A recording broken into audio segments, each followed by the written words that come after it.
अब भारत ने अंतर्राष्ट्रीय स्तर पर अपनी इंटरनेशनल डिप्लोमेसी में एक नया आयाम जोड़ना शुरू किया है और इसे कहते हैं कि सुपर पावर होने की पहली पायदान पर भारत अपने आप को रखता चला जा रहा है। यानी कि कूटनीति के क्षेत्र में जब आप अपने एम्बेसी में, अपने दूतावास में, हाई कमीशन में डिफेंस अटैचे को रखना शुरू करते हैं और डिफेंस डिप्लोमेसी को अंजाम देते हैं तो इसके कई मायने निकल कर आते हैं। सबसे पहला और प्रमुख मायना यह माना जाता है कि आप एक सामरिक शक्ति के तौर पर पूरी दुनिया में अपने आप को प्रस्तुत कर रहे हैं। दुनिया भर में के तमाम प्रमुख देशों में जब दूतावास रखा जाता है तो उसमें हर तरह की डिपार्टमेंट्स होते हैं। जैसे कि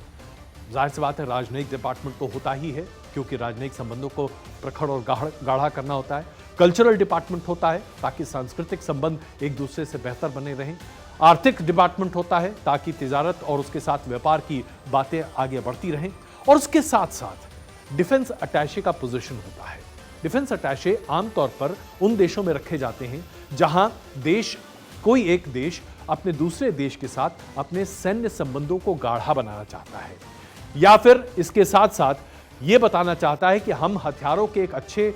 उत्पादक हैं, हम डिफेंस इक्विपमेंट्स अच्छे बना सकते हैं और आपके देश में हम अपने डिफेंस इक्विपमेंट्स बेच सकते हैं। और इसका तीसरा मकसद ये भी होता है कि जब कोई दूसरा देश ये जानने की कोशिश करता है कि अमुक देश में राजनीति की दिशा और दशा क्या है और इसके लिए जासूसी के लिए भी इस तरह के अपॉइंटमेंट्स किए जाते हैं जिन्हें हम डिफेंस अटैचे के तौर पर जानते हैं। भारत ने यह तय किया है कि अब डिफेंस अटैचे जो कई भारतीय दूतावास में अभी मौजूदा दूतावासों में हैं, उनकी संख्या बढ़ाई जाए। जैसे कि भारत ने अब पोलैंड में, आर्मेनिया में,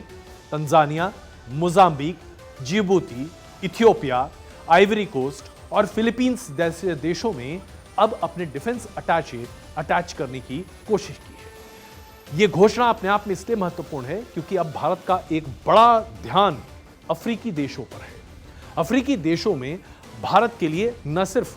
सैन्य हथियारों का एक बहुत बड़ा बाजार है, बल्कि अफ्रीकी देशों के साथ तालमेल बढ़ाने और देश की राजनीति की दिशा और दशा समझने से भारत को अंतर्राष्ट्रीय ट्रेड में भी बहुत फायदा मिलता है।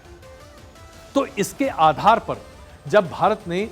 फिलीपींस जैसे देश में या फिर जिबूती या इस तरह के देशों में अपने डिफेंस अटैचे अपॉइंट किए हैं तो इसका यह भी मतलब निकलता है कि हम एक बड़े दमखम के साथ एक इंटरनेशनल पावर के तौर पर आज खड़े होते दिखाई दे रहे हैं।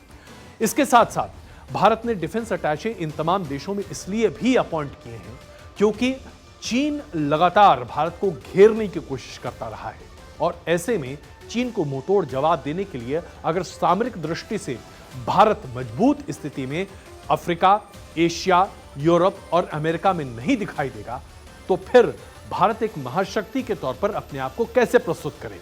और यही वजह है कि आज भारत ने यह तय किया है कि वो डिफेंस अटैचे बड़े पैमाने पर उन देशों में रखे जिनके साथ सामरिक संबंध बढ़ाना बहुत आवश्यक है भारत